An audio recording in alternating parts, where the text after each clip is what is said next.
la quête de liberté. Ironiquement, nous n'avons jamais été autant libres de faire, croire ou dire ce que nous voulons. La tendance est au vivre et laisser vivre. Cette expression en soi n'a rien de mal à la base. Elle semble être un appel au vivre ensemble et à l'acceptation. Malheureusement, vivre et laisser vivre devient toxique lorsque les codes moraux d'une société sont délaissés et que l'individu détient plus de pouvoir que le bien collectif. On assiste à des débordements de toutes sortes et à du non-sens individuel sans précédent. L'ironie est que la majorité des gens savent, au plus profond d'eux-mêmes, la différence entre ce qui fait du sens et ce qui est du non-sens. Toutefois, par peur de se faire accuser d'intolérance ou tout simplement par peur de représailles, la plupart des gens se taisent même lorsque le non-sens leur paraît évident. Ils pratiquent le vivre et laisser vivre. Nous arrivons donc à un point culminant où notre liberté individuelle devient notre propre prison collective. On peut expliquer ce phénomène par le fait que trop de gens n'ont pas d'ancrage spirituel, tout comme cette adolescente qui se rebelle contre son père trop contrôlant, laisse tomber tous les principes appris par ses parents puisqu'elle les a diabolisés. De même font les gens qui se sont éloignés de la religion.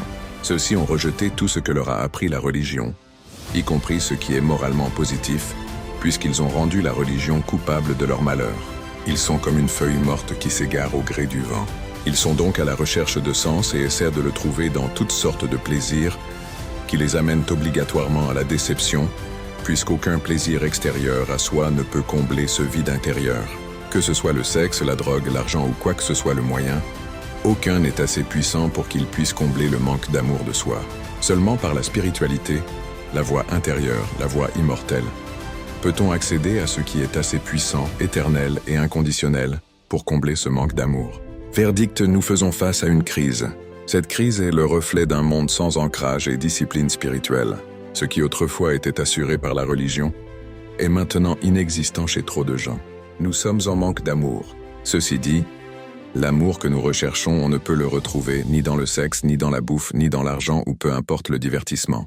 Ces plaisirs finissent inévitablement par nous insatisfaire. Notre monde est au bout du plaisir mondain et temporaire. Nous nous rendons compte qu'elle nous a rendus faibles et affamés. Notre monde est à la recherche d'amour inconditionnel, le seul amour qui peut réellement nous rassasier. Si cette vidéo t'a touché et que tu ressens l'appel à l'amour inconditionnel, donne un j'aime, abonne-toi à cette page et partage la vidéo. Tu feras alors partie de la communauté de Grand Chêne, là où tu obtiendras du soutien dans ton cheminement spirituel. À bientôt.